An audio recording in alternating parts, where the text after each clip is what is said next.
as we are back with Coach Manning of the Struthers Lady Wildcats. Coach, I mean, I think that's about as much drama as you can ask for in a Game 1 victory, going 5 sets, winning it by 3. But same question, we talked with Michaela Simpkins-Perez. A lot of character building, I think, in that last set especially. Talk to me a little bit about what you saw from your girls in that last set. Well, in the last set, it was, it was a lot of, it's more mental than anything.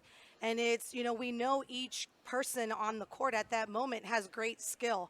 And it's a matter of them coming together and being able to solidify that team effort without getting upset, without the drama, without letting, the bench get in their heads. And, I made some substitution calls, where I put, 2 bench players, and I pulled them up.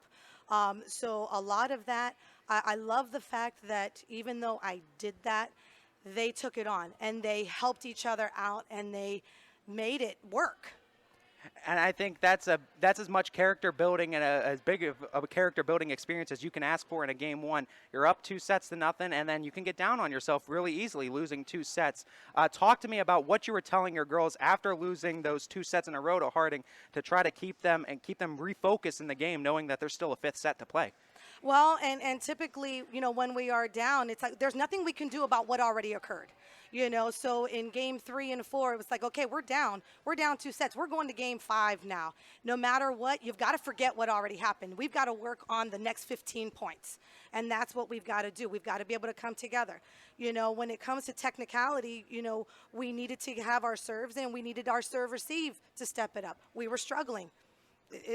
Our passes were struggling at that moment. But then, when we were able to get our serves back in and we were able to solidify our defense at that moment, we had a freshman that played middle back at that moment that made 2 huge passes, which allowed Michaela to go on ahead and have those 2 kills. And it was huge, too, going down the stretch. And just to talk about the team and just to highlight the team a little bit, obviously we talked with Michaela and what she did in the offseason. Everyone on this team, it seems like, did a lot of offseason work and are drastically improved in a lot of areas of their game from last season to this season. Talk to me a little bit about what you're seeing on the court from these players and the improvements you're seeing. Well, again, the biggest thing that we want to try to build is consistency. There's so many different rotations that we can work on, and there's so many different things that we can do. And it's, as I said, each person on the team has great skill, but it's, who can I put next to one another in a rotation that works well together? Who can I put in to trust that offense versus defense, within position? And so all summer long, fortunately, and I guess unfortunately, I guess it depends on how you look at it, OHSAA allowed us unlimited coaching, throughout the summer. And so we took full advantage of that.